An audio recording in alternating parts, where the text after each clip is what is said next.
जय हिंद। कैसे हैं आप सब। तो इससे पहले की क्लास में हमने बात की थी डाइजेस्टिव सिस्टम में बक्कल कैविटी के बारे में। बक्कल कैविटी में हमने पढ़ा था मानव दांत और मानव जीभ के बारे में, और इस क्लास में हम बात करने वाले हैं ग्रासनाल और आमाशय वगैरह और सभी भागों के बारे में बात करेंगे। आइए स्टार्ट करते हैं क्लास। देखिए, लार ग्रंथियों की जब बात करते हैं तो सबसे पहले हम लार ग्रंथियों के बारे में ये देखते हैं कि उनकी संख्या कितनी है। तो लार ग्रंथियों की संख्या होती है 3 जोड़ी। 3 जोड़ी लार ग्रंथियां हमारे मुंह में पाई जाती हैं, जिसमें से सबसे पहली लार ग्रंथि है पैरोटिड ग्लैंड। इसे कर्णमूल ग्रंथि भी कहते हैं। ये पाई जाती है हमारे कान के पास में पाई जाती है। ये पाई जाती है कान के पास पाई जाती है।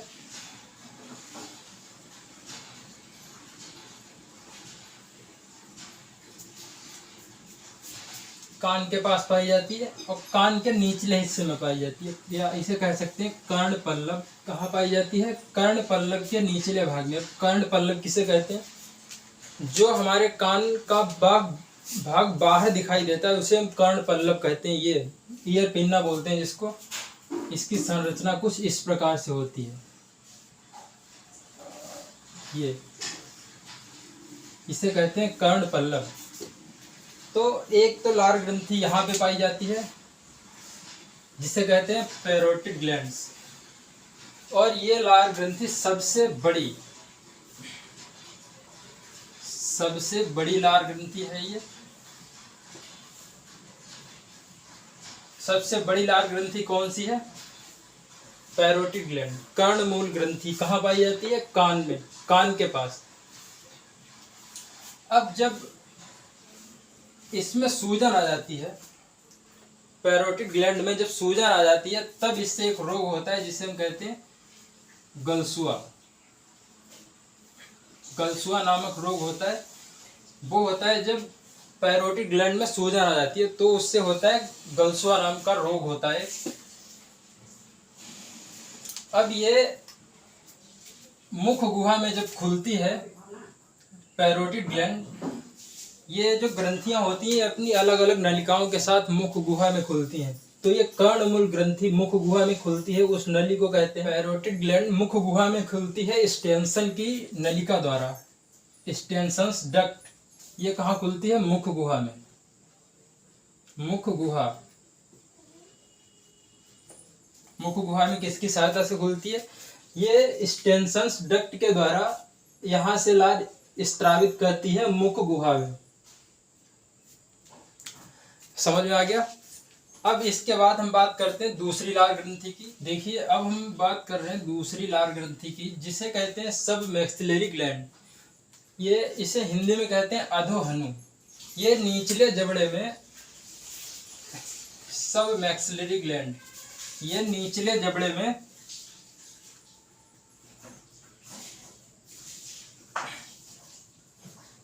पीछे की ओर होती है। पीछे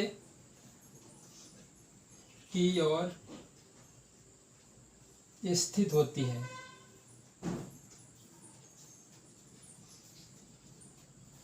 पीछे की ओर स्थित होती है।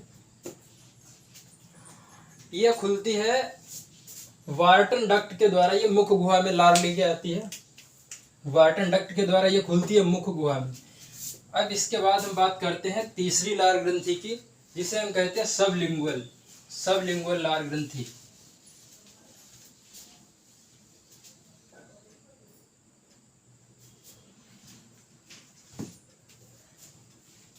तीसरी ग्रंथि की बात करेंगे सबलिंगुअल ग्लैंड्स की। तो ये अधोजिह्वा, जिह्वा का मतलब जीभ, ये जीभ के नीचे स्थित होती है। जीभ के नीचे स्थित होती है। ये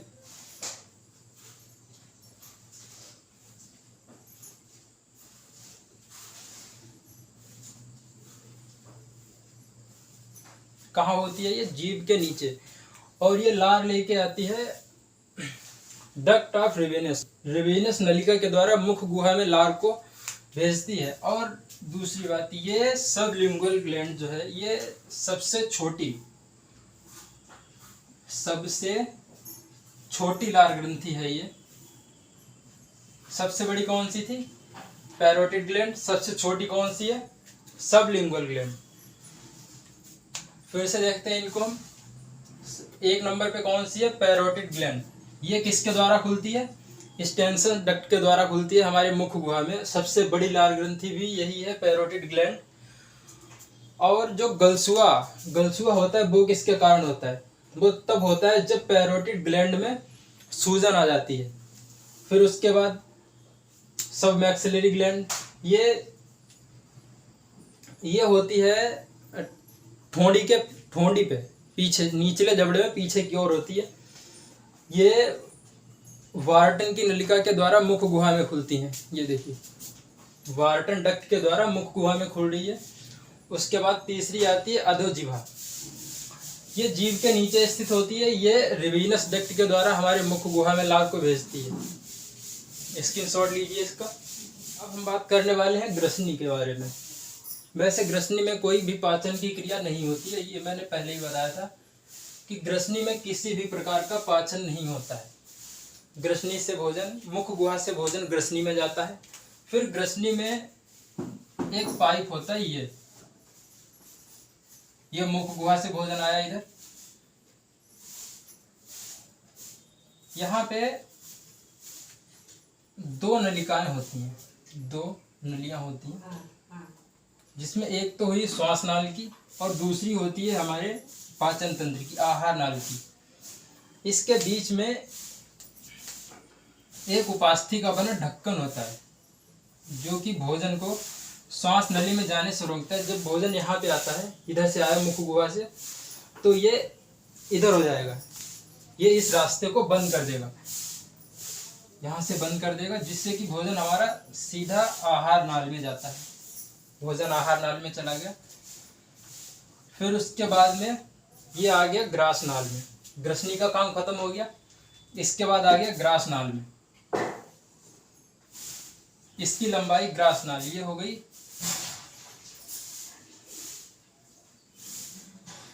ग्रास नाल, इसकी लंबाई लगभग 25 से 30 सेंटीमीटर होती है मनुष्यों में, 25 से 30 सेंटीमीटर। इसमें भी वैसे पाचन की कोई भी क्रिया संपन्न नहीं होती। ग्रास नाल में किसी भी प्रकार का पाचन, ग्रास नाल, ग्रसनी और बड़ी आंत, इन तीन जगहों पे किसी भी प्रकार का पाचन नहीं होता है। भोजन का पाचन इन तीन जगहों पे नहीं होता है। ग्रास नाल की लंबाई हो गई 25 से 30 सेंटीमीटर। और इसमें जो है, जब हम भोजन खाते हैं तो यहाँ से भोजन जब ग्रसनी से आगे बढ़ता है, ग्रसनी से जाने के बाद भोजन धीरे धीरे आमाशय में जाके पहुंचता है। इसमें क्रमाकुंचन की क्रियाएं होती हैं ग्रास नाल के अंतर्गत। ग्रास नाल के अंतर्गत क्रमाकुंचन की क्रियाएं होती हैं, जिससे कि भोजन धीरे धीरे आमाशय में जाता है। ये हो गया हमारा आमाशय। यहाँ से भोजन धीरे धीरे आमाशय में जाता है। तो इसके बाद ग्रास नाल भी कंप्लीट हो गई। इसके बाद हम बात करेंगे आमाशय की। देखिए, अब हम आमाशय पे बात करने वाले हैं। तो आमाशय को हम बांटते हैं 3 भागों में।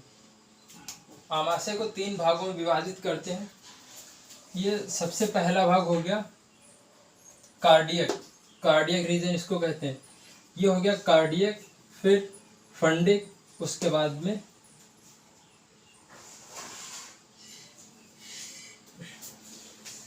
कार्डियक, फंडिक और पाइलोरिक, 3 रीजन्स में विभाजित करते हैं इसको। आमाशय जो है, आमाशय आहार नाल का सबसे चौड़ा भाग है। आमाशय आहार नाल का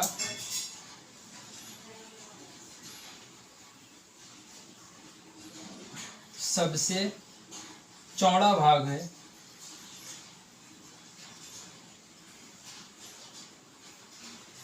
आहार नाल का सबसे चौड़ा भाग कौन सा है? तो वो है आमाशय।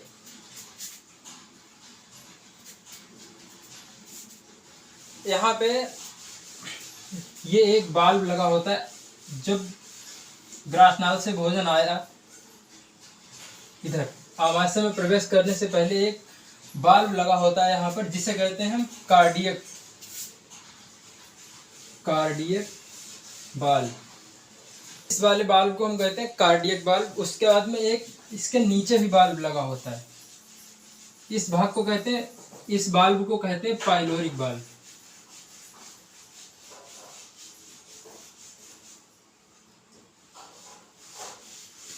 इस वाले को कहते हैं पाइलोरिक बाल्ब, क्योंकि जब हम लोग किसी को उल्टी होती है तो आमाशय का ही भोजन बाहर निकलता है, ना कि जो आमाशय से आगे चला गया वो। क्योंकि जो आमाशय के बाहर चला गया वो तो इधर से बाहर आया, ये बाल्ब हो गया बंद।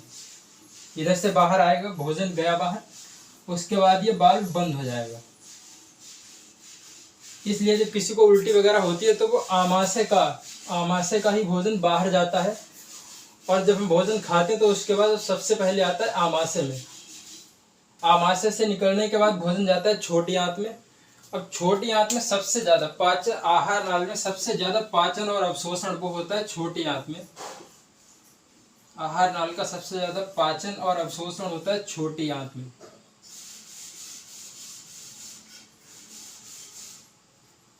छोटी आंत में।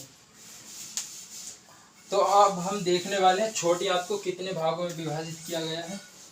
आइए देखिए, स्मॉल इंटेस्टाइन में जब भोजन आमाशय से निकल के आया था तो ये ग्रहणी से होते हुए आता है छोटी आंत में। अब हम छोटी आंत को भी 3 भागों में पढ़ते हैं, 3 भागों में डिवाइड किया गया छोटी आंत को, जिसमें से छोटी आंत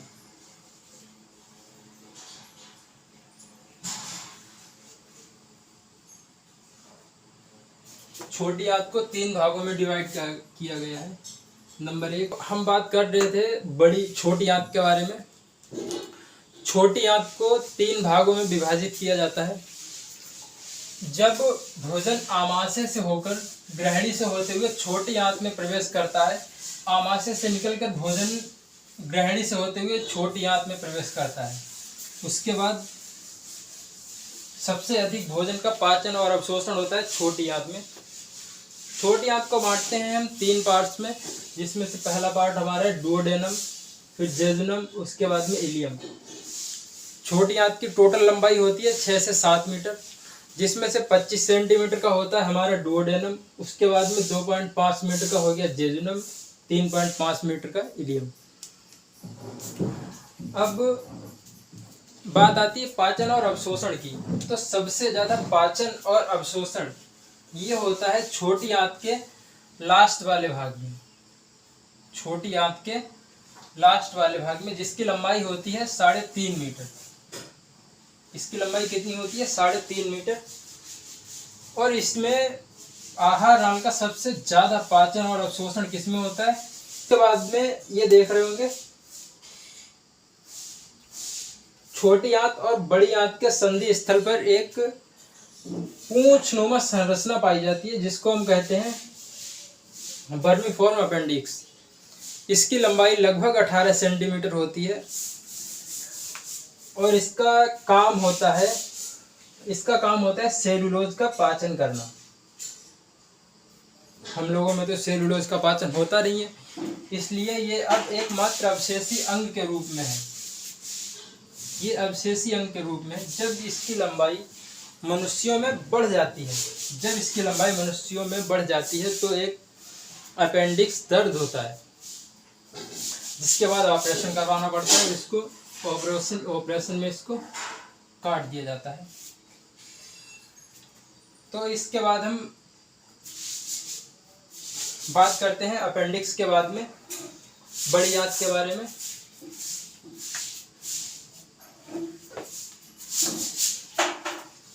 बड़ी आंत को हम 3 भागों में विभाजित करते हैं और बड़ी आंत की लंबाई होती है 1.5 मीटर।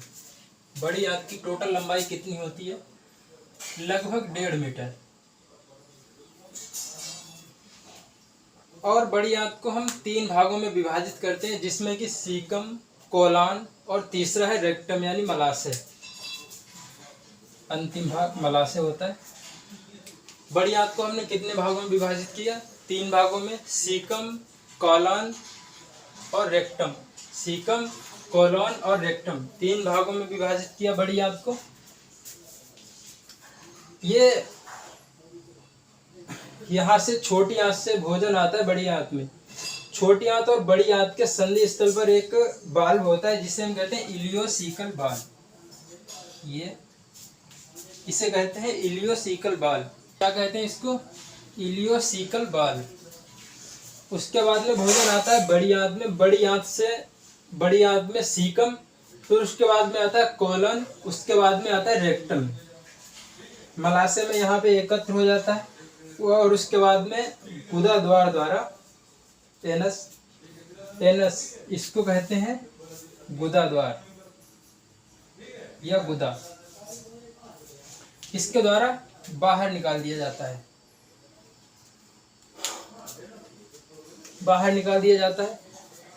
तो इसके साथ हमने पूरे डाइजेस्टिव सिस्टम को पढ़ लिया है। अब इसके बाद हम पाचक रस के बारे में। पाचक रस में 5 प्रकार के पाचक रस हमारे पाचन तंत्र को पूर्ण होने में सहायता करते हैं, जिसमें से नंबर 1 पे आता है लार, जो कि मुख में कार्य करता है। लार में पाया जाता है टाइलिन एंजाइम। टाइलिन नाम का एंजाइम पाया जाता है लार में। उसके बाद जठर रस ये निकलता है आमाशय से। ये मुख गुहा में कार्य करता है। इसका कार्य स्थान है आमाशय में। जठर रस में होता है पेप्सिन, रेनिन और लाइपेज एंजाइम। 3 एंजाइम हो गए जठर रस में।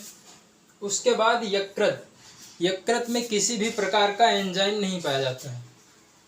यकृत में एंजाइम नहीं पाया जाता है किसी भी प्रकार का, परंतु इससे जो जूस निकलता है ये यकृत रस हमारे पाचन में मुख्य भूमिका निभाता है। हमारे पाचन तंत्र को बहुत हेल्प करता है ये, पर इसमें किसी प्रकार का एंजाइम नहीं पाया जाता है। उसके बाद हम बात करते हैं अग्नाशयी रस।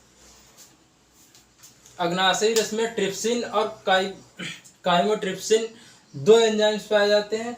उसके बाद बात करते हैं छोटी आंत।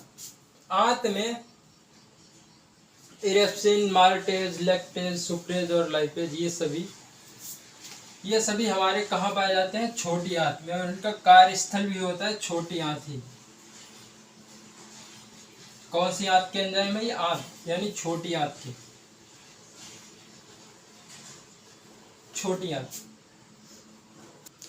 तो इसी के साथ हमने आहार नाल, पाचन तंत्र एवं पाचक रस के बारे में पढ़ लिया। अब इसके अगली क्लास में हम पढ़ेंगे रेस्पिरेटरी सिस्टम यानी श्वसन तंत्र के बारे में। तो मिलते हैं अगले वीडियो में।